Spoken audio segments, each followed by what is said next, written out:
Being invited to an HR investigation meeting can be stressful. Many employees immediately worry about saying the wrong thing.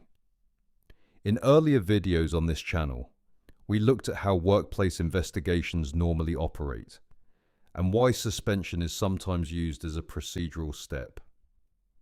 But once the investigation meeting itself arrives, a new question often appears. What exactly should you say when you are asked to attend? There is often a fear that one sentence or one poorly chosen explanation could make the situation worse. But in most organizations, the purpose of an investigation meeting is usually much simpler than people expect. An investigation meeting is not a disciplinary hearing. It is normally a fact-finding step. At this stage, the employer is trying to understand what happened before any decisions are made. The meeting is usually designed to gather information.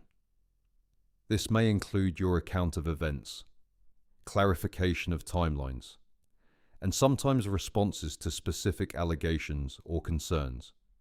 Because of this, the most important thing during an investigation meeting is usually clarity. Most investigators are not expecting a perfect explanation. Instead, they are often looking at a few key things: consistency, credibility, and whether the explanation reasonably fits the evidence available. Another point that sometimes surprises employees is that silence can also be acceptable. If you are unsure about a detail, it is usually better to say that you need to check or confirm the information. Trying to provide an immediate answer to every question can sometimes create inaccuracies. Investigators generally prefer accurate information later, rather than confident answers that later turn out to be incorrect. This is why trying too hard to persuade or defend every detail can sometimes become counterproductive. Over-explaining can introduce unnecessary detail, and unnecessary detail can sometimes create inconsistencies that were not originally there. A more effective approach is usually much simpler. Answer the question that was asked. Keep your responses factual, and avoid speculating about things you are not certain about. It can also help to separate facts from assumptions. For example, explaining what you know happened, rather than what you think may have happened. Another important point is that you are not expected to argue your entire case in that meeting.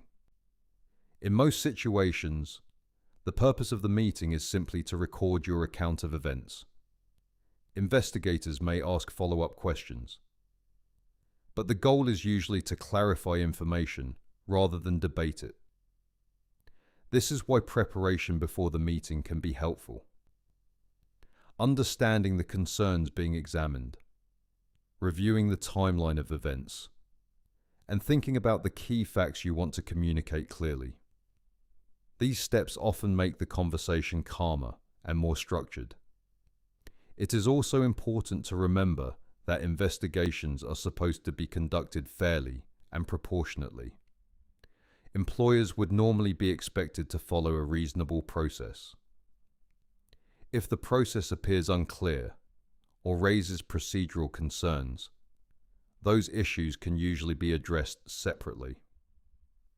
But during the investigation meeting itself, calm and clear communication is usually the most effective approach. Preparation usually matters more than persuasion. Understanding the process helps you communicate clearly and calmly during the meeting. If you would like structured guidance before responding to a workplace investigation, you can book a workplace investigation readiness review. The link is in the description below. And if you are currently navigating a workplace investigation, you may also find the other videos on this channel helpful, where we explain how these processes usually work. Thank you for watching.